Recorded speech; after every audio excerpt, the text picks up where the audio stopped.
உழவர் உறவுகள் அனைவருக்கும் முதற்கண் வணக்கம். இந்த கூட்டுறவு பயிர்க்கடனை அரசாங்கம் வாக்குறுதி கொடுத்தபடி தள்ளுபடி பண்ணுமா பண்ணாதா? நேத்து சென்னையில போராட்டம் நடந்தது, அது என்னாச்சு? இன்னைக்கு பட்ஜெட்ல அதே 35,000 ரூபாய், அதே 75,000 ரூபாய் தான் சொல்லியிருக்காங்களே, என்னதான் பண்றது? ஒரே குழப்பமா இருக்கு அப்படின்னு சொல்லி இருக்கக்கூடிய விவசாயிகளுக்கு தான் இதை முழுசா கேட்கணும், தெளிவா கேளுங்க. முதல்ல பாத்தீங்கன்னா, இதே 75,000 ரூபாய்க்கு கீழே இருக்கிறவங்களுக்கு முழு கடன் தள்ளுபடி, அதுக்கு மேல இருந்தா 35,000 ரூபாய் அப்படிங்கிறது அது மிக பழைய அறிவிப்பு. கடந்த ஜூன் 16ஆம் தேதி அறிவிச்சு ஜூன் 19ஆம் தேதி போட்ட அரசாணை. அதைத்தான் மீண்டும் பாத்தீங்கன்னா பட்ஜெட்ல இன்னைக்கு வாசிச்சிருக்கிறாங்க.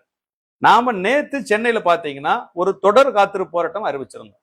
அந்த தொடர் காத்திருப்பு போராட்டத்தை ஒட்டி எல்லா விவசாய சங்கங்களும் இணைந்து போய் மாண்புமிகு அமைச்சர் என் ஆனந்த் அவர்களையும், மாண்புமிகு அமைச்சர் ஆதவ் அர்ஜுன் அவர்களையும், மாண்புமிகு அமைச்சர் KG அருண்ராஜ், இந்த 3 பேரை சந்திச்சு பேசும்போது விவசாய நிலைமைகள் எடுத்து சொன்னோம். விவசாயிகளுக்கு கொடுத்த வாக்குறுதியை முழுசா நீங்க நிறைவேற்றணும் அப்படிங்கிற சொன்னோம். அதற்கு இன்னும் கொஞ்சம் நீங்க 6,000 கோடி வரைக்கும் வந்துட்டீங்க, இன்னும் ஒரு 3,000 4,000 கோடி தான் கூடுதல் செலவு தேவைப்படுது, கண்டிப்பா தான் நாங்க செஞ்சு கேட்கும்போது கண்டிப்பாக நாங்க 6,000 கோடி வரைக்கும் பண்ணியிருக்கிறோம். வாக்குறுதிப்படி முழுசா பண்றதுக்கான எல்லா நடவடிக்கையிலும் முயற்சியிலும் எடுக்கிறோம். எங்களுக்கு சற்று அவகாசம் உண்டு, நாளைக்கு பட்ஜெட் வரப்போகுது, அடுத்தது வேளாண் பட்ஜெட் இருக்குது, முதல்வர் கவனத்துக்கு எடுத்துட்டு போய் கண்டிப்பா அதை பாசிட்டிவா பண்ணி தர்றோம். இந்த பிரச்சனை குறித்து ஏற்கனவே பாத்தீங்கன்னா கம்யூனிஸ்ட் கட்சி தலைவர்கள் எங்கிட்ட பேசினாங்க, திருமாவளவன் அவர்கள் எங்கிட்ட பேசினாங்க, 3 பேரும் இணைஞ்சு சந்திக்க வரத கூட எங்கிட்ட பேசினாங்க. நாங்களும் இது குறித்து அவங்களுக்கு விளக்கங்களை சொல்லியிருக்கிறோம் அப்படிங்கிற மிக தெளிவாக அமைச்சர் ஆதவ் அர்ஜுன் அவர்கள் சொன்னாங்க. அப்புறம் திடீர்னு இன்னைக்கு பார்த்தா மீண்டும் அதே வருது அப்படின்னு சொல்லிட்டு விவசாயிகள் உடனே போன் பண்றாங்க. என்னங்க நேற்று பார்த்துருக்கீங்க, நீங்க பேசியிருக்கேன்னு சொன்னீங்க, இன்னைக்கு மீண்டும் அப்படியே வருதுன்னு சொல்லியிருக்கிறீங்க. அவர்கள் கேட்டது 2 வார அவகாசம். ஆக உடனே அடுத்த நாளே பட்ஜெட் தயாரியாகி 1 வாரம் ஆச்சு.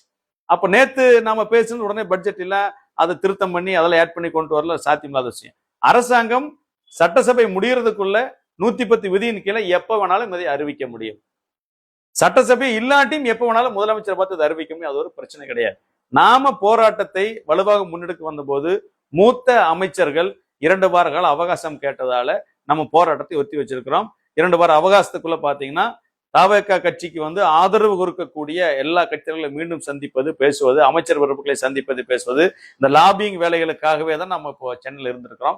தொடர்ச்சி அந்த வேலைகளை முயற்சிகளை முன்னெடுத்து 2 வார காலத்துக்குள்ள நமது கோரிக்கையை வெற்றியாக்குறவங்க எல்லா முயற்சிகளையும் முன்னெடுக்கிறோம். இல்லைங்கிற பட்சத்துல அடுத்தது சென்னையில போராட்டம் கண்டிப்பா அறிவிச்சோம்னா அது தலைமைச் செயலகத்துக்கு முன்னாடி தான் இருக்கும். எல்லா விவசாயிகளும் தன்னெழுச்சியை அங்க உட்கார போறோம்.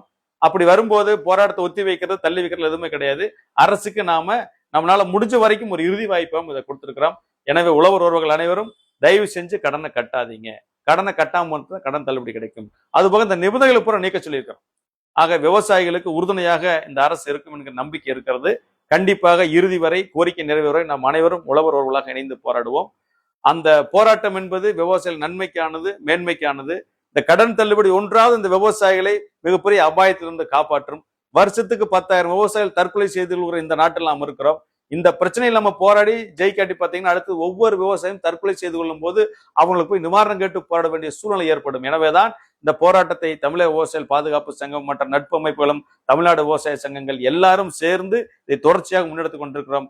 கண்டிப்பாக கோரிக்கை நிறைவேறும் வரை அனைவரும் நிறைந்து போராடுவோம். கண்டிப்பாக அரசு நிறைவேற்றும் நம்பிக்கை இருக்கிறது. இல்லைன்னா உறுதியான ஒரு கோரிக்கை நிறைவேறும் முறையான போராட்டத்தையும் விரைந்து அனைவரும் இணைந்து அறிவிப்போம் என்பதையும் தெரிவித்துக் கொள்கிறோம். நன்றி, வணக்கம்.